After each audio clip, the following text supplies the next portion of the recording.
अंधारी सुरुवात करी नामी सज्जन सोडून वेळ सगळेला श्री गुरुशिष्य साधे नाथ पटी हवे भगवती देव नाथे श्री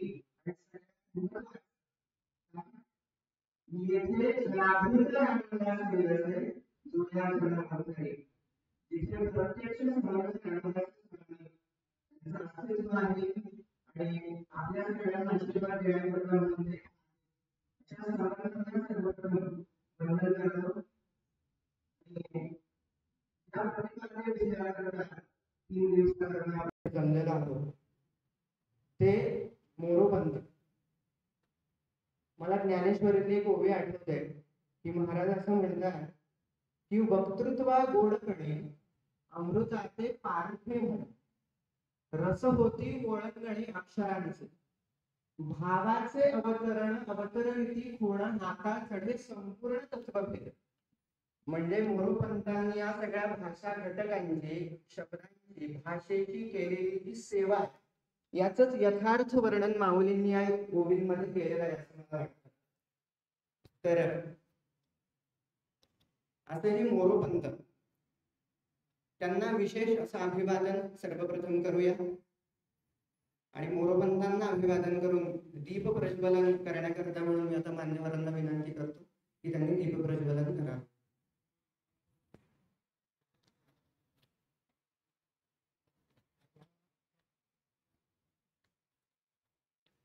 बोलताना तुम्ही लावा आणि मान्यवरांना सांगाल त्यावेळेला त्यांच्याकडे त्यांच्याकडेच असू देत. हे कशासाठी रेकॉर्ड करतो ना आपण त्याच्यासाठी किंवा लावून देतात तुम्हाला. ओके असं आहे. ओम भद्रं कर्णे विष्णुयां देवा भद्रं पश्येमा शिवेत्याः हिरण्यङ्गये सुप्रभावस्मभ्रमजलसेमदेवहेदयिनायो ओम भद्रं भद्रस्वभावस्मभ्रमः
पंतांनी समर्थांना त्यांच्या शब्दांमध्ये कसं वंदन केलंय. सर्वत्र रामनवमी सर्वत्र रामनवमी परमोत्सव परमधर्म चालविला द्विजतर्पण संकीर्तन योगे कलिकाल दूर घालविला असे ते समर्थ. मनुष्य समर्थांना वंदन करू. आणि आता या कार्यक्रमाचे समन्वयक श्री समर्थ भक्त प्रभंजनजी भगत यांना अशी विनंती करतो की त्यांनी कार्यक्रमाचं प्रास्ताविक करा.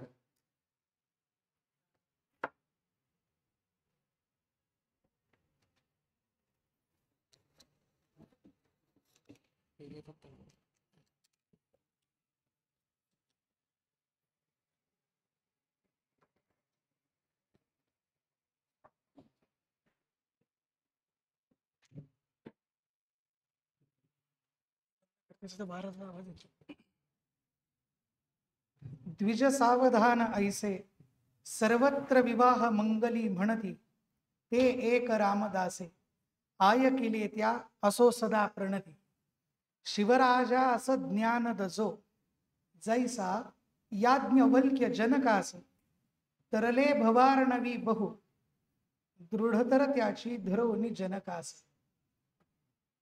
सद्गुरु भगवान प्रभू श्री रामचंद्र, सद्गुरु श्री रामदास स्वामी महाराज, हरिभक्तीपरायण कविवर्य श्री मोरोपंत आणि या पुण्यक्षेत्री असलेल्या सर्व देवता, साधू, सत्पुरुष या सर्वांना सादर दंडवत विदित करतो. तसेच मंचावर स्थानापन्न झालेले परमपूज्य श्री भूषण स्वामी महाराज या संस्थेच्या आदरणीय विश्वस्त ज्योत्स्नाताई, समर्थ भक्तीपरायण श्री श्रीपाद बुवा केळकर यांनाही वंदन करतो. आणि पंतांनी आर्यात सांगितलं तसं तरले भवार्णवी बहु दृढतर त्याची धरवणी जन कास, अशी दृढतर ज्यांनी कास धरलेली आहे त्या सर्व उपस्थित समर्थ भक्तांनाही वंदन करतो. आज मला यासाठी आनंद वाटतोय, याआधी अनेक कार्यक्रमांची प्रास्ताविक करण्याचा योग आयुष्यात आला, पण ज्या विषयावर आपण मनापासून प्रेम करतो त्या कार्यक्रमाच्या संकल्पनेला मूर्त स्वरूप द्यायचं काम ज्या संस्थांनी दिलं आणि या लेकराला हुंदडायला सगळं रान मोकळं केलं म्हणतात ना, त्या पद्धतीने सगळी उपलब्धता करून दिली. त्यामुळे आजच्या माझ्या या प्रास्ताविकाला मी माझ्या आयुष्यात फार महत्वाचं स्थान देतो. आपल्याकडे संत वाङ्मयाची फार मोठी परंपरा सांगितली जाते. वारकरी संप्रदायात निवृत्तीनाथ महाराजांपासून निळोबारायांपर्यंत अनेक संप्रदाय झालेत. त्यात स्वरूप संप्रदायातलं एक मोठं नाव म्हणजे समर्थ सद्गुरू श्री रामदास स्वामी महाराज. या सर्व संतांच्या वाङ्मयाचा अभ्यास आपल्याला जन्माला आलेल्या जीवाला उपासक असावं हे जी आवश्यकता सांगितली जाते त्या उपासनेला वृद्धिंगत करण्यासारखं आहे, म्हणून त्याचा आवर्जून आपण अभ्यास करतो. त्यात माऊलींची ज्ञानदेवी असेल, तुकोबांची गाथा, एकनाथी भागवत, श्रीमद दासबोध इत्यादी ग्रंथ असतील. पण पंत वाङ्मयाकडे त्यानंतरच्या टप्प्याकडे आपण जर बघितलं तर ही फक्त एक वाङ्मयीन चमत्कृती आहे. यामध्ये क्लिष्टता आहे, दुर्बोधता आहे आणि हे फक्त कीर्तनकारांचं, त्यातल्या त्यात नारदीय म्हणजेच हरिदासी कीर्तनकारांचंच काम आहे. इतरांनी त्याकडे न बघितलेलं बरं. आपलं गाथा ज्ञानेश्वरी ठीक आहे, अशा पद्धतीने त्याला दुर्लक्षिलं गेलं. ही परंपरा फार मोठी आहे. खरं तर संत वाङ्मय आणि पंत वाङ्मय यामध्ये सुद्धा काही दुवे आहेत. संतांकडे बघितलं तर आपण म्हणतो की ते अनिवार्यतेनं आपल्याला उपासकच दिसतात आणि उपासक ते भक्त हा त्यांचा प्रवास आपल्याला त्यांच्या वाङ्मयातनं बघायला मिळतो. आणि तो पंत वाङ्मयात बघायला मिळत नाही. फक्त आख्यानच जी काही आहेत तीच फक्त पंतांनी केली आहे असं एक म्हणताना ऐकायला मिळतं. प्रकट कोणी होत नाही, पण त्याकडे दुर्लक्षिलं जातं. हे नाही केलं तरी चालेल असं म्हटलं जातं. पण ही परंपरा फार मोठी आहे. शांतीब्रह्मश्री एकनाथ महाराजांचे नातू मुक्तेश्वरजी आहेत, यांच्यापासून ही परंपरा सुरू होते असे अनेकांचं मत आहे. त्यानंतर वामन पंडित आहेत, कृष्णदयार्णव, अमृतराय, कवी विठ्ठल आहेत, साम्राज म्हणून कवी आहेत, आनंद तनय आणि अलीकडच्या काळातले विठोबांना दफ्तरदार, इथपर्यंत ती परंपरा. काही नावं माझ्याकडनं राहून गेली असते. या सर्व कवींनी भरीव कामगिरी या क्षेत्रामध्ये करून ठेवली आहे. आणि याच्या मागचं आवर्जून सांगायचं कारण असं की आपलं भगवंतांशी असलेलं अनुसंधान हे नित्य राहावं आणि त्यांच्याच कृपेनं मिळालेली प्रतिभा ही त्यांच्याच वर्णनासाठी खर्ची घालावी, म्हणूनच या कवींनी ते वाङ्मय केलंय असं आपल्याला म्हणावं लागतंच. तेव्हा या वाङ्मयामध्ये उपासनेचा स्पर्श नाही किंवा इतर काही जी कारणं आहेत या सगळ्या आक्षेपांचं खंडन व्हावं आणि ती वादात्न न होता याच अनेक सत्रांमधून जे जे वक्ते बोलणार आहेत त्याद्वारे ते व्हावं, हा याच्या मागचा उद्देश होता. त्यात आम्ही सर्व पंथ अभ्यासक मंडळी एकत्र जे आलो, आम्ही म्हणण्याचं कारण जे इथे बोलणार आहेत त्यांचा एक व्हॉट्सअपचा ग्रुप म्हणेल मी फक्त, ती पंथ या नावानेच एकत्र आलोय, मोरोपंथ म्हणून नाही.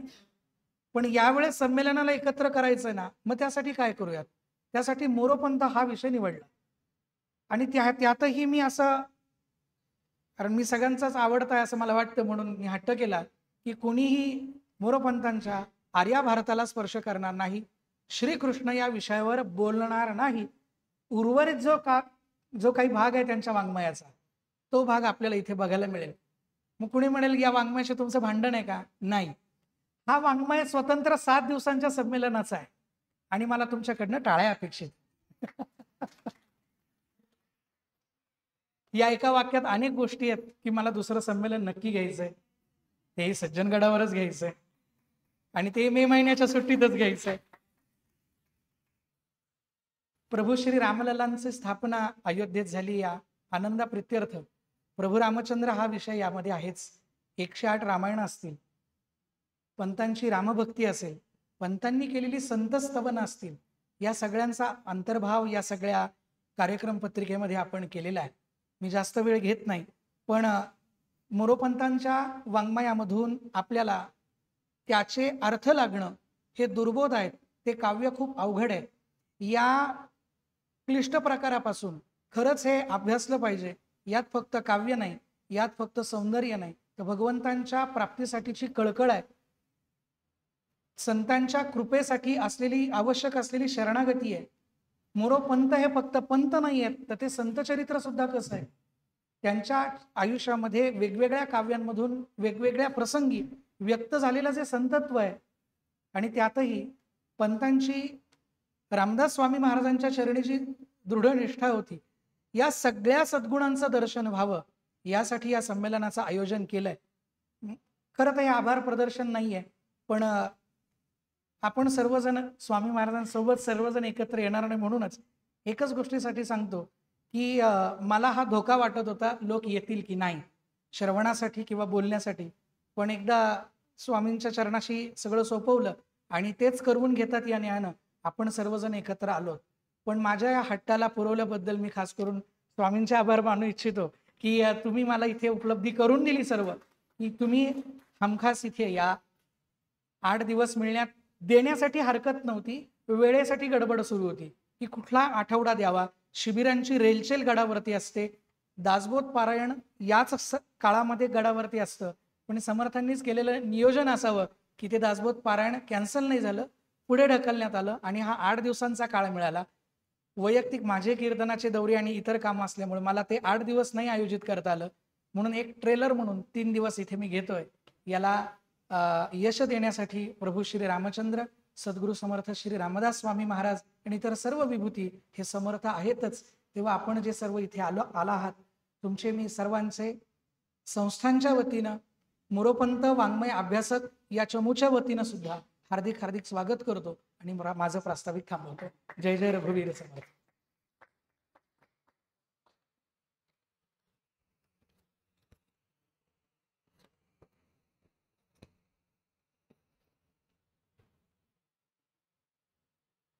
धन्यवाद प्रभूजी. आता यानंतर मोरोपंत वाङ्मय अभ्यासकांचे प्रतिनिधी म्हणून समर्थ भक्त श्री श्रीपाद बुवा केळकर यांना मी अशी विनंती करतो की त्यांनी आपलं मनोगत व्यक्त करावं.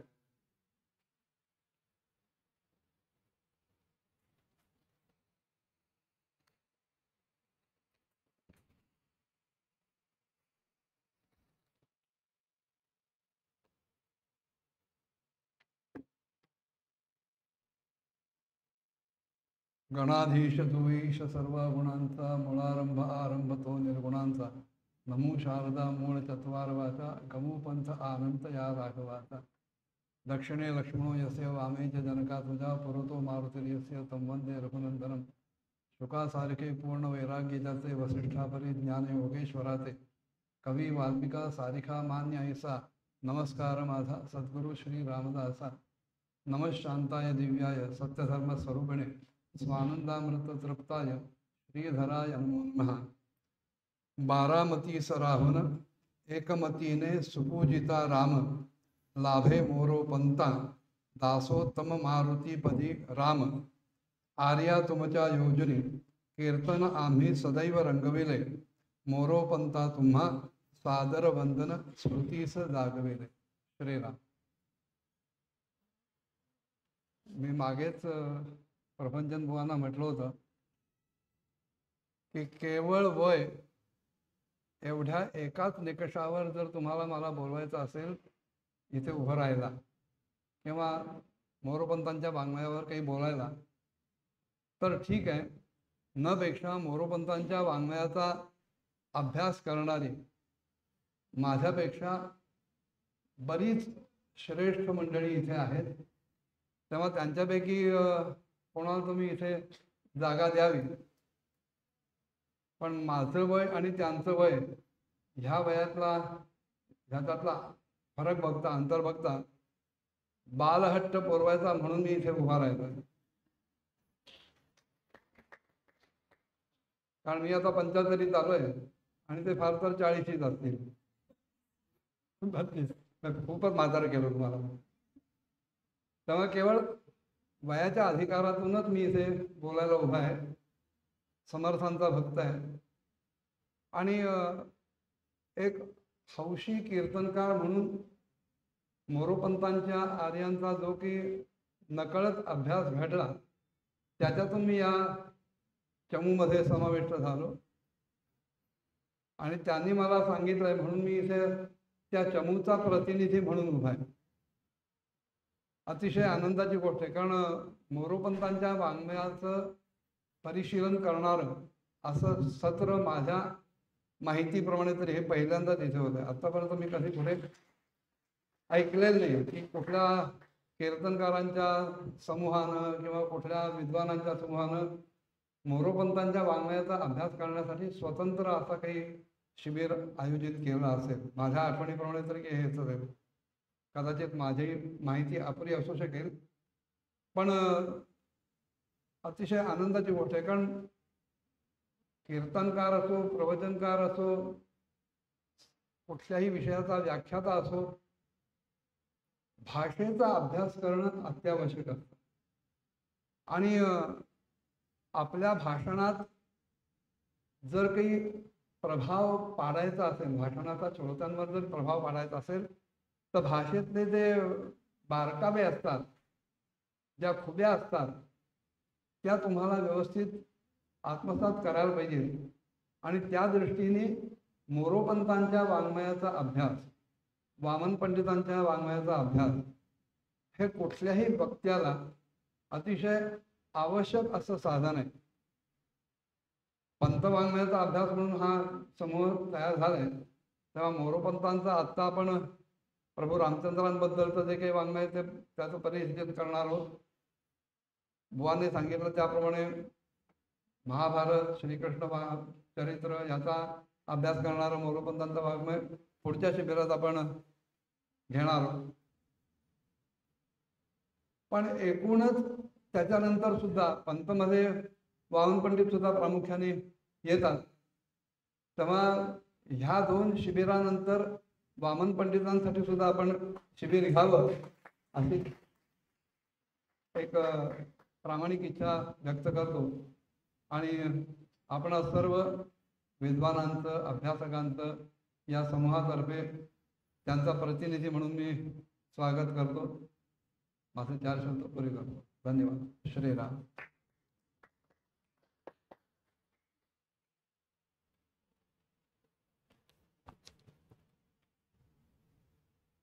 हो.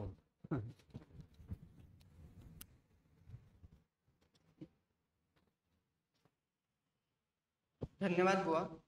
आता यानंतर आपल्या आजच्या कार्यक्रमाकरता म्हणून आलेल्या ज्या प्रमुख पाहुण्या आहेत, डॉक्टर ज्योत्स्नाताई कोदटकर, त्या साताऱ्याच्याच आहेत.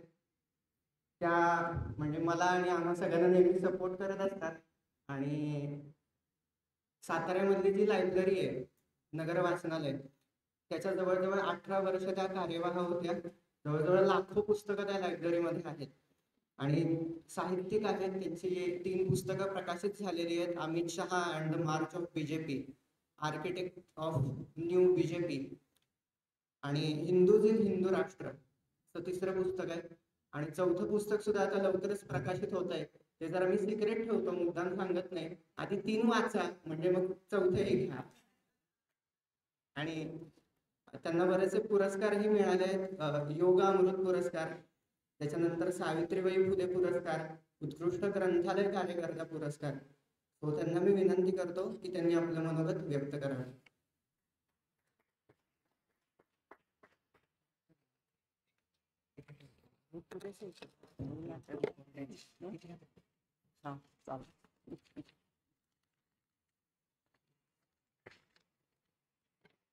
श्री रामदास स्वामी संस्थानचे अध्यक्ष आणि अधिकारी स्वामी आदरणीय भूषण स्वामी, तसंच ह्या मोरोपंत अभ्यासक मंडळाचे प्रतिनिधी केळकर दादा, आपण सर्व मोरोपंतांचे अभ्यासक,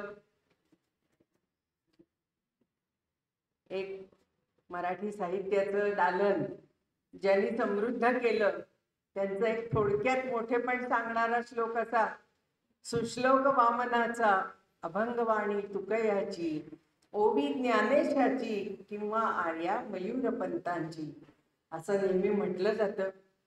या कवींचं श्रेष्ठत्व यामध्ये सांगितलेलं आहे. जशी ज्ञानेश्वरांची ज्ञानेश्वरी अजरामर झाली, समर्थांचा दासबोध अजरामर झाला, मोरोपंतांचं रामायण अजरामर झालं, तसं असे अनेक कवी, संत, पंत आणि तंत. संत कवी आता खूप छान यांनी आढावा घेतला दादांनी त्याच्यात. संत कवी तर आपल्याला माहितीच आहे, पंत कवी त्यांचाही उल्लेख झाला. तंत कवी म्हणजे हल्लीची पुन्हा नवीन हे की तंतुवाद्यावर जी गायली जातात त्या गीतांचे लेखक ते तंत कवी असं म्हटलं जातं. मोरोपंत हे मूळचे कोकणातले सौंदल गावचे, पण त्यांचे वडील ताराराणींच्या पदरी विशाळगडावर, पन्हाळगडावर येऊन राहिले आणि तिथं त्यांचा जन्म झाला. त्यांचं राम हे उपास्य दैवत होतं आणि त्यांची अशी श्रद्धा होती की रामायण आणि भागवत हे आपल्या राष्ट्राचे आधारस्तंभ आहेत. रामकथेबरोबर अनेक देवदेवतांची स्तुती, अनेक तीर्थक्षेत्रांची स्तुती, नद्यांची वर्णनं, संत महंतांची वर्णनं, काशी यात्रा हे प्रवास वर्णन, असं अनेकविध काव्य मोरोपंतांनी लिहिली. मी यंदा अहिल्याबाई होळकरांची त्रिशताब्दी असल्यामुळे मी यंदा अहिल्याबाई होळकरांचा एक आवड म्हणून अभ्यास करते. तेव्हा अहिल्याबाईंवर मोरोपंतांनी केलेलं एक कवन मला वाचनात आलं. श्रीहर हरिहर भक्ता तू देवी अहल्ये, वराधरा भूषा, पुष्पा तुझ साधू म्हणे, ख्याता तुझ समन बाणतानु भूषा. देवी अहिल्याबाई झालीस जगत्त्रयात तू धन्या, न न्याय धर्म निष्ठा निरता अन्या, कली माझी ऐकिली कन्या. खूप मोठं काव्य आहे. श्री विष्णू पदास्तविलो वद्र भक्ता हे तुलाही मानावे, विश्वजिला वानितसे कान, मयुरेही तीस वानावे. इंदोरचे एक गृहस्थ गणेश मतकर त्यांच्या संग्रहात ही कविता आहे आणि ही त्यांनी मोरोपंतांनी जे अहिल्याबाईंचं वर्णन केलंय ते ह्या स्तवनामध्ये आहे. संस्कृत आणि मराठी अशा दोन्ही भाषांमध्ये मोरोपंतांनी काव्यरचना केली. त्यांचा खूप मोठा मित्र परिवार होता. अगदी राम जोशी, दाजीबा पुजारी यांच्यासारखे शाहीर सुद्धा त्यांचे मित्र होते. एक कथा अशी सांगितली जाते की अहमदनगरला एक रामभक्त होता. त्याच्याकडे एक रामपंचायतन होतं. ते गृहस्थ जेव्हा 100 वर्षाचे झाले तेव्हा प्रत्यक्ष श्री रामानी त्यांना स्वप्नामध्ये येऊन सांगितलं की हे जे रामपंचायतन आहे ते तू आता बारामतीला ह्या पराडकरांच्या स्वाधीन कर, म्हणजे ते त्याची नित्य पूजा करतील.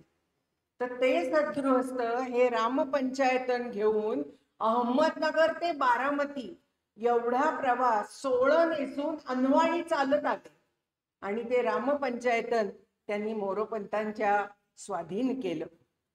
ही मोरोपंतांची केकावली ही पृथ्वी छंदामध्ये आहे आणि त्यांची कवन संख्या जवळजवळ 75,000 आहे.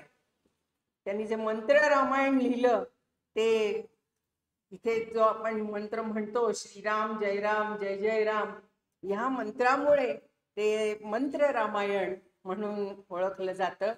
या अभ्यास वर्गामध्ये अनेक तज्ज्ञांचं, मान्यवरांचे विचार आपल्याला ऐकायला मिळणार आहेत.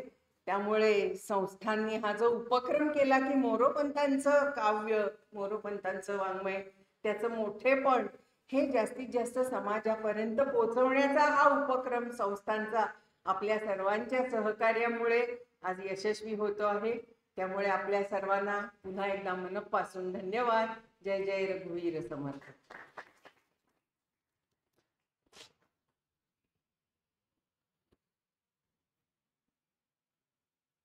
धन्यवाद ज्योत्स्नाताई. कसं असतं, प्रत्येकाच्या विद्यार्थी आयुष्यामध्ये असताना एक दिवस फार महत्वाचा असतो. तुम्ही गेस करू शकता का? काल तो दिवस झाला. काल 10वीचा निकाल लागला आणि मलाही अतिशय आनंद होतोय सांगायला की आपल्या स्वामींचाच मुलगा, माझा अतिशय लाडका मित्र, असा सायुज्य, काल त्याला 88% मार्क्स मिळाले आणि तो खूप छान प्रकारे 10वीची परीक्षा त्याने दिलेली आहे. त्याला मी विनंती करतो की त्याने पुढे यावं, आपण त्याला समर्थांचा प्रसाद देऊया आणि पुढचं त्याचं जे करिअर आहे ते खूप त्याचं छान व्हावं, अशा त्याला सगळ्यांनी शुभेच्छा देऊया. सगळ्यांनी टाळ्या वाजवा.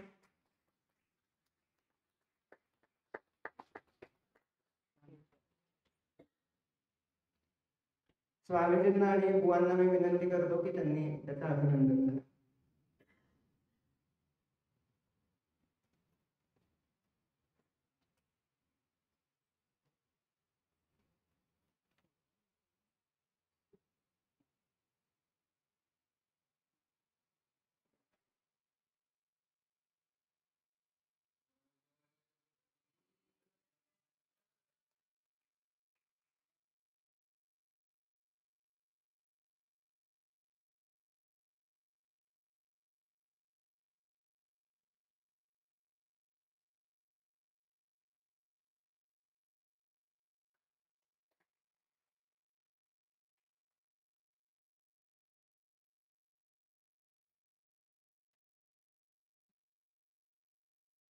तो त्याला कॉंग्रॅच्युलेशन पुन्हा एकदा. आणि आता मुलाचं झालं, आता बाबा स्वतः जे आम्हाला प्रत्यक्ष समर्थांच्या स्थानी आहेत बरं का, असे परम आदरणीय श्री भूषण स्वामी, त्यांना विनंती करतो की त्यांनी आम्हा सगळ्यांना आशीर्वचन द्या.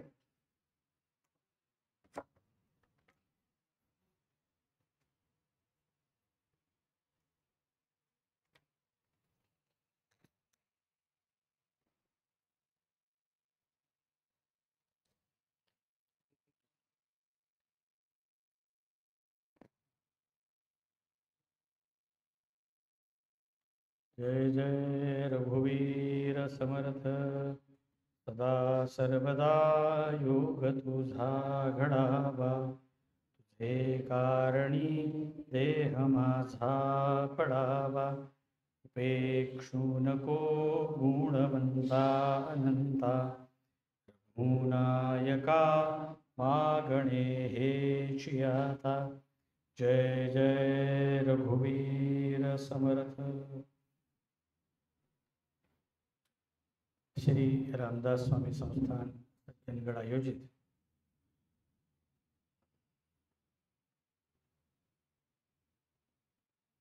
या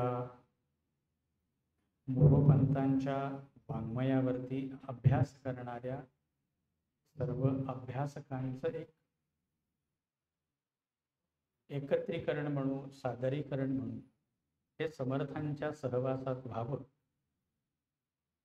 या दृष्टीने आपण सर्वही जमलेले या मोरोपंतांच्या वाङ्मयाचे अभ्यासक, या मोरोपंतांच्या वाङ्मयाचा अभ्यास करणाऱ्या सर्वांचे प्रतिनिधी म्हणून या ठिकाणी व्यासपीठावरती उपस्थित असणारे आमचे श्रद्धेय केळकर महाराज, रामदास स्वामी संस्थानच्या विश्वस्त डॉक्टर ज्योत्स्नाताई कुल्हटकर, या कार्यक्रमाचं समन्वयाची भूमिका ज्यांनी सांभाळली ते सज्जनगडचे आमच्या परिवाराचे अत्यंत जवळचे लाडके असे प्रभंजनजी भगत, ते आधी समर्थ संप्रदायाचा कीर्तनकार म्हणून जवळचे होते, पण आता गडाचे जावई म्हणून पडले. कारण त्यांची जी धर्मपत्नी आहे त्या कांदळगावकर, तो परिवार हा गडाशी लहानपणापासून, माझ्या लहानपणापासून या दोघींना मी इथे बघतोय आणि आज एक वेगळं नातं या निमित्ताने इथे निर्माण होतंय. त्यामुळे या सगळ्या परिवाराचं समर्थांवरती, सज्जनगडावरती विशेष प्रेम आहे, विशेष श्रद्धा आहे. या मंडळींच्या माध्यमातून हे एक शिबिर या ठिकाणी होत आहे, एक अभ्यासिका या निमित्ताने उपलब्ध होते, की आम्हा सर्वांच्या वतीने संप्रदायाच्या दृष्टीने सुद्धा खूप महत्त्वाची अशी बाब आहे. हे इथे घडावं हे असं कुठेही मनात नव्हतं. जसं प्रभंजनजी म्हणाले की अभ्यासक या सगळ्या मंडळींचं एकमेकांच्या एका व्हॉट्सअप ग्रुपवरती जी काही चर्चा असेल त्याच्यामधून सुद्धा सज्जनगडचं नाव मला नाही वाटत ते आलं असेल, पण कुठेतरी ते समर्थनास अपेक्षित असेल की ज्यांनी माझ्यावरती काव्यरचना केली, उत्तम असं समर्थ चरित्र या काव्यरचनेतून समाजापर्यंत पोचवलं, कदाचित त्यांच्या या सगळ्या काव्यरचना पुन्हा एकदा समर्थांना ऐकायची इच्छा असेल आणि म्हणून कदाचित आमचं पुण्याचं अद्भुत पारायण पुढे गेलं आणि हा मधला काळ या कार्यक्रमासाठी उपलब्ध झाला. देवाच्या इच्छेने वर्तावे, देव करील ते मानावे, तरी बघ सहजची स्वाभाविक कृपाळू देव. आम्ही करणारे कोणी नाही, ते देवाच्याच इच्छेने, ते समर्थांच्याच इच्छेने होतंय, ते घडतंय आणि म्हणून त्यांना जे आवडणार आहे तेच आपण इथे द्यायचा प्रयत्न करतोय. कारण तीच खऱ्या अर्थाने आपली सगळ्यांची भावना आहे, आपली सगळ्यांची श्रद्धा आहे. स्वामीची या मनोभावा भाविले ऐसी करू सेवा माऊली असं म्हणते की परमेश्वराला आवडेल ते त्याला आपण द्यायचा प्रयत्न केला ना की मग तो आपल्या जास्त जवळचा होतो, जवळ येतो, आपल्याला जवळही घेतो. समर्थ वाङ्मयाचा विचार करत असताना आज जेव्हा आपण 2000 म्हणजे आपण म्हणू की 20व 21व शतक जेव्हा म्हणू तेव्हा समर्थ शिष्यांच्या परंपरेतल्याही अभंगांच्या रचनांचा वापर किंवा उपयोग समर्थ संप्रदायामध्ये नक्कीच होतो. पण या आधुनिक काळातल्या या थोर सत्पुरुषांचंही वाङ्मय हे तितकंच श्रद्धेने या समर्थ चरित्राशी जोडलं गेलं आणि आपण म्हणू की नारदीय कीर्तनामध्ये, रामदासी कीर्तनामध्ये मयूरपंतांची आर्या जी आहे ती आल्याशिवाय आमचं कीर्तन सुद्धा पूर्ण होत नाही. एवढं या कीर्तनाच्या परंपरेशी, कीर्तन भक्तीशी मोरोपंतांची ही वाङ्मय संपदा जोडलेली आहे. खऱ्या अर्थाने बारामतीकरांचं संप्रदायावरती विशेष लक्ष आहे हे म्हटलं तर वावगं ठरणार नाही. प्रत्येक वेळेलाच ते वार करतात असं नाही, संप्रदायाला सांभाळूनही घेतात बरं का. कारण यावर्षी आपण वैशाख शुद्ध नवमीला शिवसमर्थांची जी काही भेट झाली शिंगणवाडीला आणि शिवाजी महाराजांना समर्थांनी अनुग्रहित केलं तो दिवस साजरा केला आणि यावर्षी त्याचं 375वं वर्ष होतं. आजही हा दिवस शिंगणवाडीला साजरा होतो आणि शिवसमर्थ प्रेरणा दिन म्हणून तो साजरा होतो, संपन्न होतो.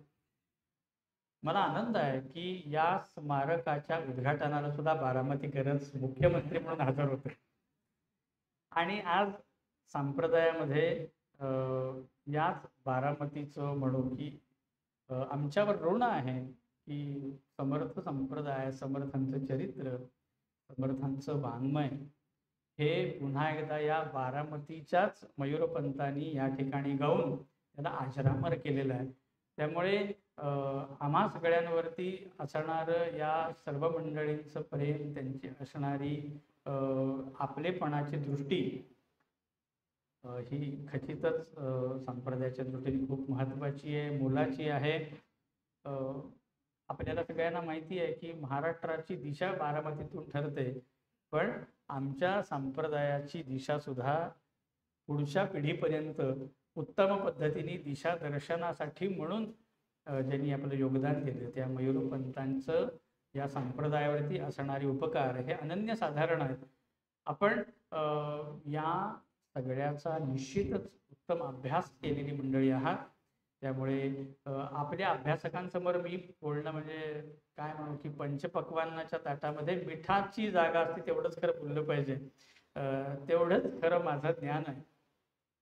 पण हा एक छोटा उपक्रम, एक संकल्पना समोर आली प्रभंजनजींनी, कारण ते गडाचं वेगळेपण आहे प्रभंजनजींचं की अनेकदा ते गडावरती कीर्तनासाठी आलेले आहेत आणि समर्थांच्या समोर त्यांची कीर्तन सेवा झाली आहे.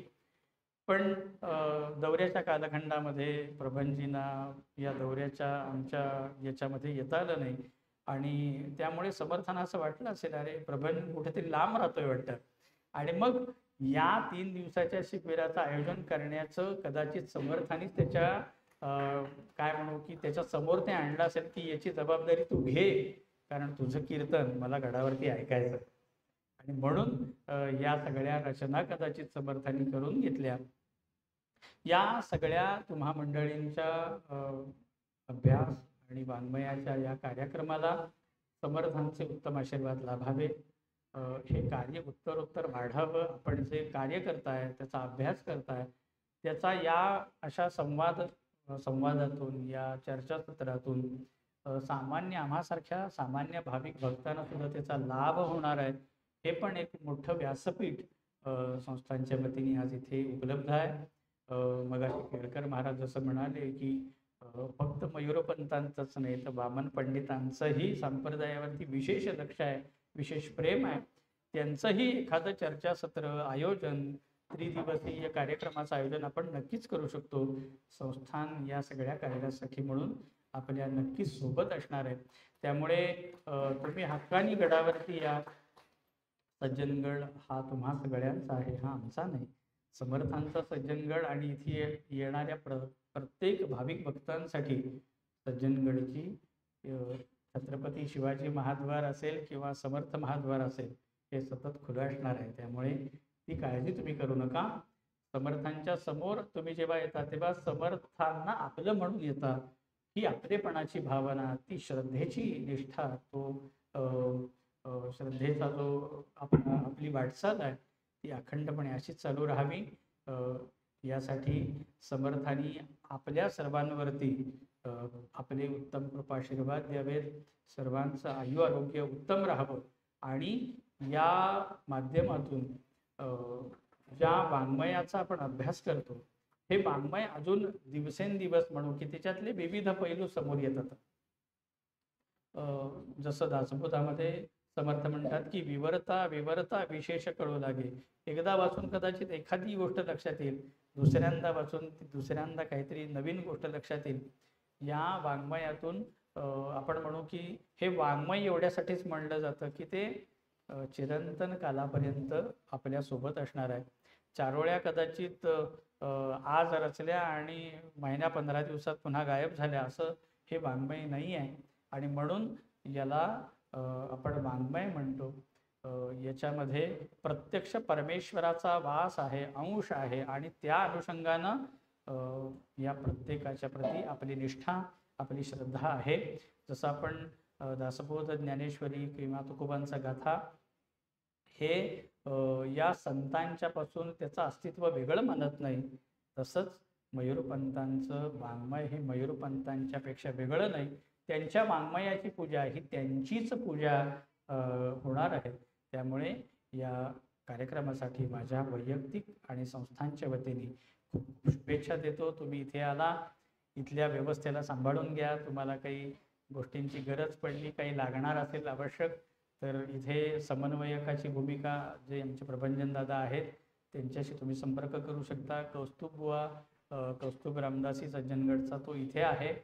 जे काही आवश्यक असेल ते तुम्ही नक्की त्याच्याकडून प्राप्त करू शकता. आपलं म्हणा, सज्जनगड तुमच्या सोबत आहे. जय जय.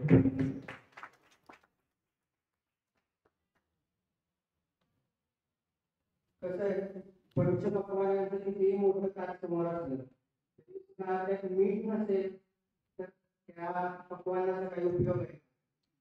मानवीच्या आमच्याकरता अनन्य साधारण असे म्हणतात. शेवटची अशी आहे की ऐसी ही विचारांची कामे जगदीश्वरे अनुकृती.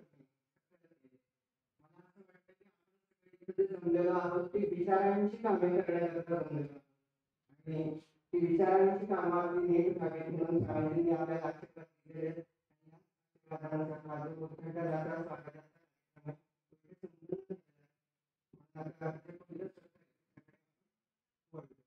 हा कार्यक्रम जय जय रघुवीर समर्थ.